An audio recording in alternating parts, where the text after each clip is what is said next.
Hi folks, and welcome to another video. Now this one is a little bit of a rushed video, to be honest, because it wasn't one I was expecting to have to make, but we've had a breakdown. I broke down in the Vauxhall Zafira the other day, so let's explain what happened and let's see if we can get it fixed.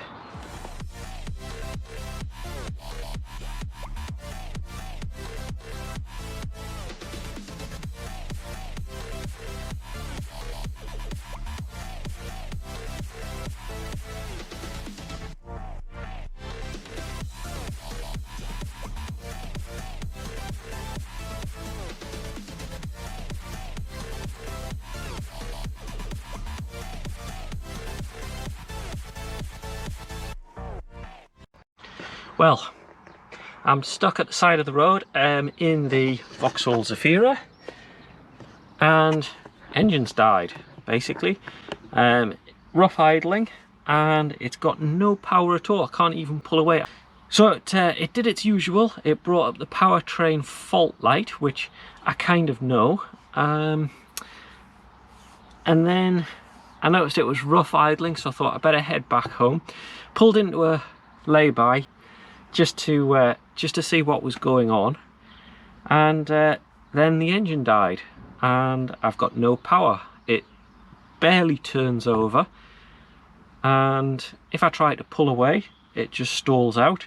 The accelerator pedal's not actually responding now, but I think that's I don't think it's the electronic accelerator that's not working. It's definitely that the engine's just got no power to it. So I've got the OBD reader on. I'll show you what the results are.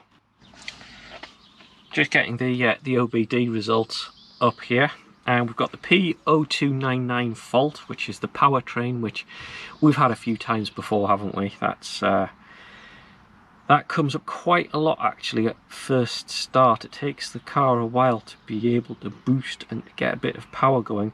But we've also got P0409, which is the EGR sensor. So I wonder if all of this is to do with a sticky EGR. I'm wondering if it's getting stuck open. Would it be open or closed? Need to have a think whether it would be open or closed, and it's just not letting the car get any power. I suppose the other option could be that the DPF has become so saturated that the engine can't get rid of its exhaust gases. But yeah, I'm not really sure. So here we are then. That's where I got up to when I broke down. Now got the car home, and because after sort of 5-10 minutes of trying, starting it, clearing fault codes, it finally revved up. Lots of diesel smoke coming out the back. Wasn't happy, but it got going and managed to drive it back home.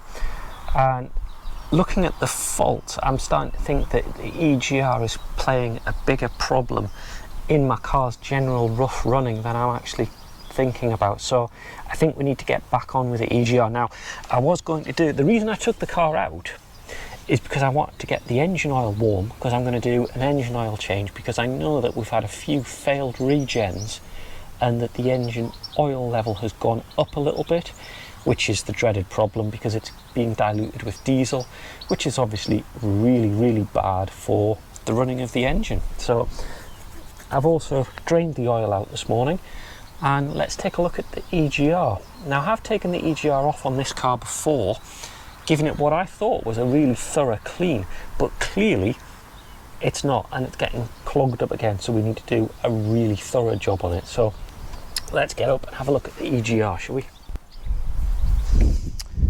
Well, there she is. That's the EGR. It's nice and easy on this. This is the A17 DTJ engine. So that's the solenoid and the electrical connector there. So that's the electrical component, and then this part here is the main body that will move and adjust. So what we're going to do is take the electrical connector off, take the exhaust connection hose off there, take these 4 bolts out, and we should then be able to take the EGR out see what the general condition of it is. I'm guessing it's going to be pretty coked up. So.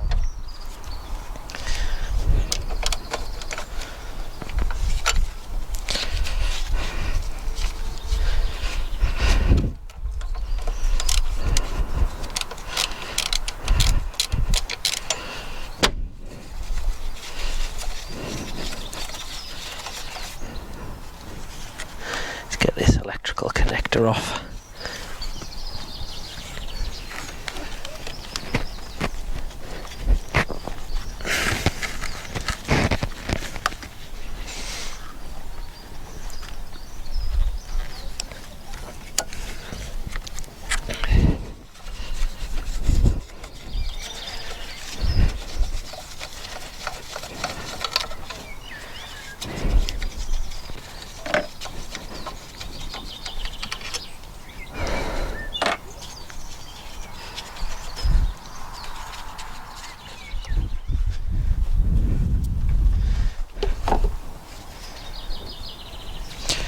Just beware that you do have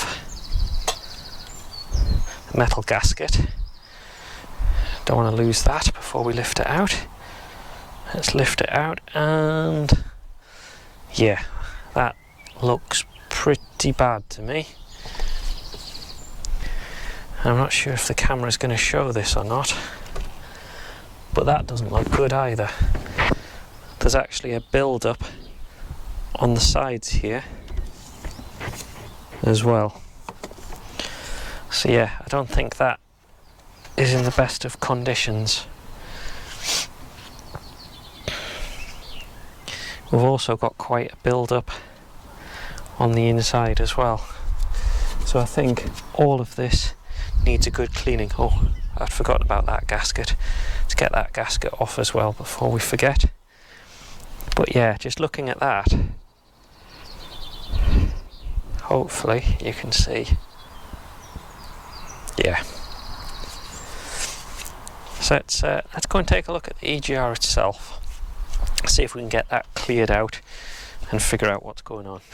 What I'm going to do is separate the electrical component from the main housing. I'm not sure if you can still see that now, but that is covered in there. I can't see how that is working at all. So 4 Phillips screws. Now I'm going to undo them slowly, because with this being a solenoid, this is going to be, it's going to have spring tension in it. It's going to be a spring. I don't want it to explode. Out over. I'm also not sure how much force the spring will have on it. Let's try and get you in nice and close so you can see what's going on here.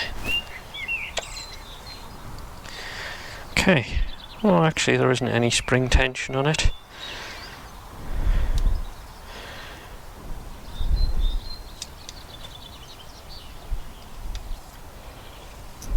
Now you can see that's how this is supposed to work.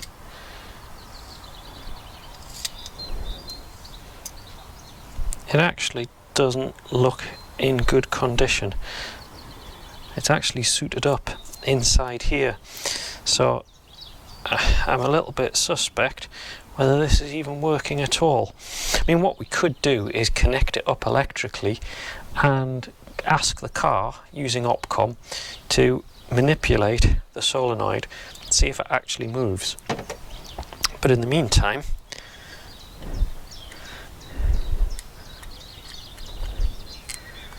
yeah, that's not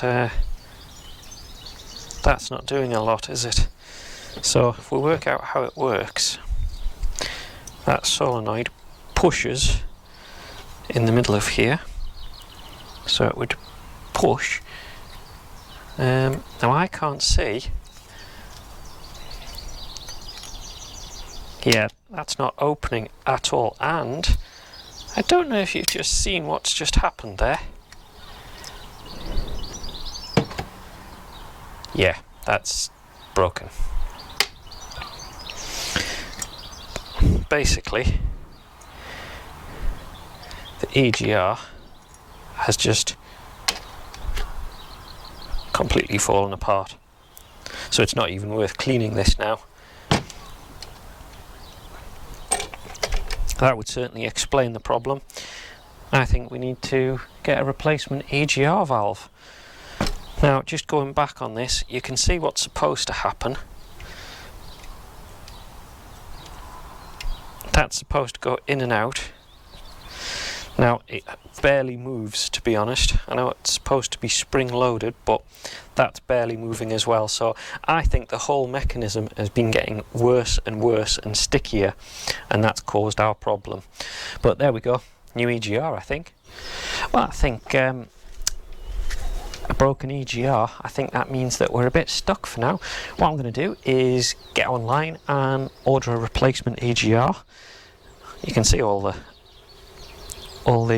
debris coming out of this one, which isn't great news. So looks like this one has reached the end of the road, so I'm going to order another one and get that in a few days time. Means the car's going to be off the road again, but we should be able to cope. And what I'll probably do is do that on a future video where we get the replacement, and hopefully we'll go for a good test drive in it. So other than that, thanks for watching. Do remember to subscribe down the bottom and you'll see the results of the replacement EGR. Fingers crossed it solves the other problems that I've been having with the car as well, with bad boost and things like that. Could all be down to this faulty EGR. Fingers crossed, eh? And I'll see you in the next video.